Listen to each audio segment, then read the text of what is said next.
প্রিয় সপ্তম শ্রেণীর শিক্ষার্থীরা, আমরা আজকে তোমাদের অনুশীলনী 2.1 অর্থাৎ তোমাদের সমানুপাত অনুপাত অধ্যায়ের দ্বিতীয় পার্টের আমরা সৃজনশীলটা করছি। এগুলো আসলে তোমাদের অর্ধবার্ষিক পরীক্ষার জন্য আমরা খুব তাড়াহুড়ো করে অঙ্কগুলো করছি। তো উদ্দীপকে দেয়া ছিল, আমরা আগে একটা পার্ট করেছি, যারা দেখোনি ভিডিও নিচে আমরা লিঙ্কটা দিয়ে দেবো, দেখে নেবে। 36,000 টাকা রনি, বনি এবং গনির মধ্যে 6:5:7 অনুপাতে ভাগ করে দেওয়া হলো। গনি তার প্রাপ্ত টাকা দিয়ে 30 গ্রাম ভরের সোনা, রূপা, ব্রোঞ্জ তিনটা ধাতু মিশ্রিত একটা গহনা কিনলো। তো গহনায় সোনা ও রূপার অনুপাত ছিল 2:3। আগের পার্টটাও কিন্তু আমাদের এরকম ধারাবাহিক অনুপাতের একটা অঙ্ক ছিল, খুব ইম্পর্টেন্ট এটা। রূপা ও ব্রোঞ্জের অনুপাত 6:5। তো ক নাম্বারটা একটু ডিফারেন্ট, এটা উদ্দীপকের সাথে সম্পর্ক নেই।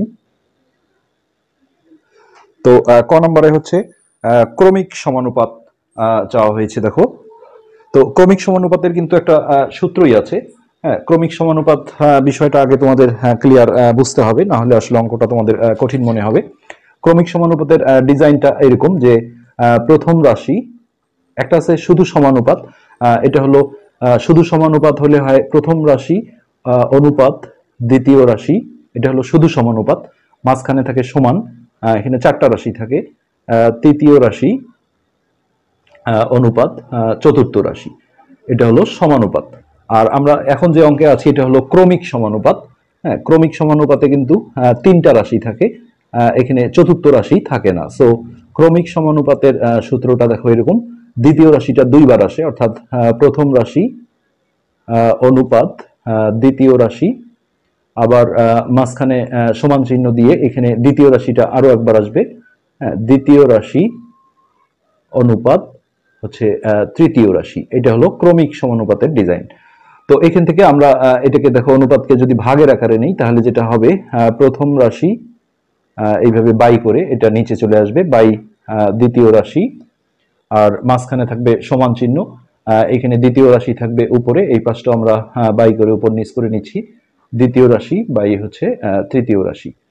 তো এরকম সমান চিহ্ন থাকলে তোমরা নিশ্চয়ই জানো যে আড়াআড়ি গুণন অর্থাৎ বজ্র গুণন করতে হয়।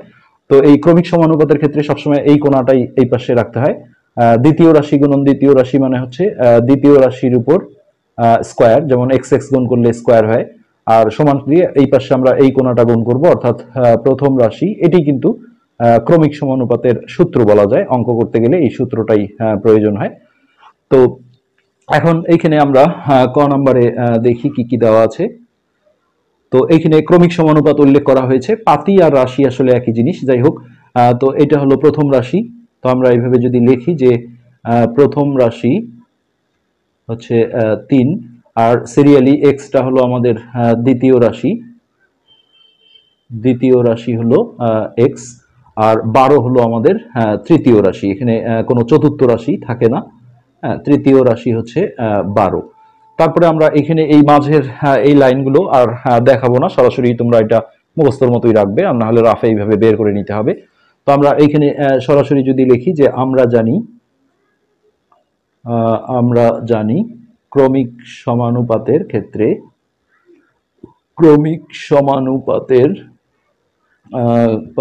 ক্ষেত্রে আমরা এখন সরাসরি কিন্তু সূত্রটা লিখে দেব যে দ্বিতীয় রাশির উপর স্কোয়ার, দ্বিতীয় রাশির উপর স্কোয়ার সমান হচ্ছে এই পাশে প্রথম রাশি গুণন তৃতীয় রাশি, প্রথম রাশি গুণন হলো তৃতীয় রাশি। তো নেক্সট আমরা এই উপরের মানগুলো যদি বসাই তাহলে দ্বিতীয় রাশি হচ্ছে আমাদের এক্স, তাহলে এটা হলো এক্স স্কোয়ার, আর প্রথম রাশি হচ্ছে আমাদের 3 গুণন তৃতীয় রাশি হলো 12। তো সিম্পলি এখন আমরা কিন্তু এক্স এর মান অনায়াসে বের করে ফেলতে পারবো। তাহলে এক্স স্কোয়ার সমান এই পাশে হচ্ছে 3×12 36। আর তোমরা এটাও নিশ্চয়ই জেনেছো যে সমাধানের ক্ষেত্রে স্কোয়ারটা সমান চিহ্নের পার থেকে ওপার গেলে রুট ওভার হয়ে যায়, বর্গমূল হয়ে যায়, অর্থাৎ এক্স সমান সমান রুট ওভার 36। তাহলে 36-এর বর্গমূল হচ্ছে 6। তো সিম্পলি এক্স এর মান কিন্তু 6। এটাই আমাদের ক নম্বর কোয়েশ্চেনের অ্যান্সার। তো এই কয়ের সাথে আসলে উদ্দীপকের সম্পর্ক ছিল না। এবার আমরা খ নম্বরে ঢুকছি। খ নম্বরে বলা হয়েছে রনি কত টাকা পাবে। তো এখানে সিম্পলি কোনো ঝামেলাই নেই, এই তিনজনের টাকার অনুপাত দেয়া আছে, আমরা সেই অনুপাতটা আগে তুলে নিচ্ছি। ওখান থেকে আসলে তিনজনেরই টাকা বের করা যায়, কিন্তু একজনেরটা চাওয়া হয়েছে। তো রনি, বনি ও গনির টাকার টাকার অনুপাত। তো এই অনুপাতটা দেয়া ছিল 6:5:7। তো অনুপাতে তোমরা যখনই দেখবে যে একটা মোট দেয়া আছে, এটাকেই একটা অনুপাতে ভাগ করে দেওয়া হয়, এইসব ক্ষেত্রে সবসময় এই অনুপাতের রাশিগুলো তোমরা যোগ করে নেবে। অতএব এখানে লিখবে অনুপাতের, অনেকে অনুপাতের যোগফল লেখে, এটা কিন্তু ভুল। অনুপাতের রাশিগুলোর বলতে হয়, অনুপাতের রাশিগুলোর যোগফল। এটা লিখেই এই অনুপাতের যে সংখ্যাগুলো ছিল 6, 5 আর 7, এটা আমরা যোগ করে দেব। তাহলে 7 আর 5 12, 13, 14, 15, 16, 17, 18। এখন দেখো আমরা তিনজনের টাকাই বের করতে পারবো, কিন্তু এখানে আমাদের রনি চাওয়া হয়েছে, আমরা রনিরটাই শুধু বের করছি। আমরা বাকিগুলো বলে দেব কিভাবে বের করবা। রনি পেল, প্রথমে এই মোট টাকাটা নিতে হয় 36,000 যেটা দেওয়া ছিল, এর সাথে এখানে এর অথবা গুণন চিহ্ন দিলেও হবে। এই অনুপাতের রাশির যোগফলটা নিচে রাখতে হয়, আর যার টাকাটা বের করবা অনুপাতের সেই সংখ্যাটা, কেননা এটা হলো রনি, এটা বনি আর এটা গনি, যখন যেটা বের করতে হবে সেটা উপরে থাকবে। তো রনির যেহেতু 6, এইটা থাকবে উপরে। নেক্সট এখানে ব্র্যাকেট দিয়ে আমরা টাকা লিখে দেব। আর এখন আমরা এখানে কাটাকাটি করব, এটার সাথে এটাও কাটতে পারি বা এটার সাথে এটা ডাইরেক্ট কাটলে ভালো হবে। 18 দিয়ে ডাইরেক্ট যদি কাটি তাহলে এটা একবার যায়, আর এটা হচ্ছে 18 দুগুণে 36, আর 1 2 3, তিনটা শূন্য থাকবে, 1 2 3। এখন নিচের একের কোনো ভ্যালু নেই, সো উপরের এই সংখ্যা দুটো গুণ করে দিলে 6 দুগুণে 12,000 টাকা। তো এটা আসলে খ নাম্বার হিসেবে এখানে কম চাওয়া হয়েছে, এতটুকু অঙ্ক আসলে হওয়ার কথা না। হ্যাঁ, কিন্তু আমরা সেই জন্য আসলে পুরোটা একটু দেখাতে চাই যে আমরা বনিকটাও বের করে দিই, গণিতটাও বের করে দিই। আসলে কোশ্চেনে আসতেই পারে সবগুলো, খ নাম্বারে আসলে এত ছোট হওয়ার কথা না। তো সেক্ষেত্রে আমরা যদি আমরা এমনি দেখাচ্ছি, এগুলো চাই নাই যদিও, আমরা আরেকটা দেখাই। বনি যদি আমরা বের করি, বনি পেল, তাহলে এটা আমাদের উত্তর কিন্তু অলরেডি হয়ে গেছে, যেটা চাওয়া হয়েছিল রনির টাকা। তো বনি পেল হলে এখানে 36,000 আবারও নিতে হবে মোট টাকাটা, এর জাস্ট এই জায়গাটায় চেঞ্জ হবে। এখন আমরা অনুপাতের এই বনির সংখ্যাটা দেবো ওই জায়গাটায়, অর্থাৎ 5 আর নিচে 18ই থাকবে। হ্যাঁ, আর ওই কাটাকাটিটা তো একই, এখানে আমরা টাকা লিখে দিই। তো কাটাকাটিটা কিন্তু সেম কাটাকাটি, এটা আগেরটা আমরা যেভাবে কাটলাম 18 দিয়ে, এটাকে সরাসরি কাটলে 2000 বার যায়। তো নিচের একের দাম নেই, এই 5 আর এটা গুণ করে দিলে 5 দুগুণে 10,000। তো এটাই হবে বনির টাকা। ঠিক একইভাবে আমরা গণিত টাকা বের করলে এখানে গণিত সংখ্যাটা জাস্ট 7 বসিয়ে দিয়ে ক্যালকুলেশন করলেই হবে। তো আমাদের উত্তর কিন্তু এই রনিরটাই। এবার আমরা গ নাম্বারে ঢুকছি। গ নাম্বারটা আমরা দেখি যে কি চেয়েছে। গয়ে চাওয়া হয়েছে যে গহনায় সোনা অপেক্ষা ব্রোঞ্জ কি পরিমাণ বেশি আছে। তো কম চাক আর বেশি চাক যেটাই হোক, দুইটার পরিমাণ বের করতে পারলে আমরা বিয়োগ দিলেই কিন্তু কোনটা কত বেশি আছে সেটা বের হয়ে যাবে। তো এই গহনার ক্ষেত্রে এটা আসলে ধারাবাহিক অনুপাতের অঙ্ক, আমরা আগের পার্টেও দেখেছি। তো আমরা প্রথমে দেখো, প্রথম অনুপাতটা আগে তুলে নেব, যে এই যে সোনা ও রূপার অনুপাত, এটা আমরা আগে তুলবো। যে সোনা, তিনটা ধাতু ছিল, সোনা ও রূপার অনুপাত।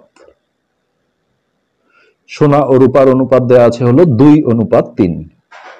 তো এই ধারাবাহিক অনুপাতের একটা বৈশিষ্ট্য হলো প্রথম অনুপাতের যে দ্বিতীয় জিনিসটা অর্থাৎ রূপা, এটা আবার দ্বিতীয় অনুপাতে প্রথমে থাকে, যেমন রূপা ও ব্রোঞ্জ, মানে ক খ খ গ। তো আগেই দুটো অনুপাত তুললে আসলে ঝামেলা হয়, একটা একটা করে তুলতে হয়। এটা তুলেই যেটা করতে হবে যে ওই দ্বিতীয় অনুপাতে যে রূপার মান আছে সেই সংখ্যাটা দিয়ে এই অনুপাতের দুটো রাশিকেই গুণ দিতে হবে। অর্থাৎ এই দ্বিতীয় অনুপাতে রূপা দেখো ফার্স্টেরটা, অর্থাৎ রূপা ও ব্রোঞ্জ, তাহলে এটা রূপা, এই 6 দিয়ে আমরা এই অনুপাতের দুটো রাশিকেই গুণ দেব। এটাই ধারাবাহিক অনুপাতের নিয়ম। হ্যাঁ, 2 গুণন 6 গুণন অনুপাত 3 গুণন 6। পাশে তোমরা এখানে লিখে দিবে যে 6 দিয়ে গুণ করে। তো এবার আমরা গুণ করে বসাবো। 6 দুগুণে 12 অনুপাত এটা 3 6 18।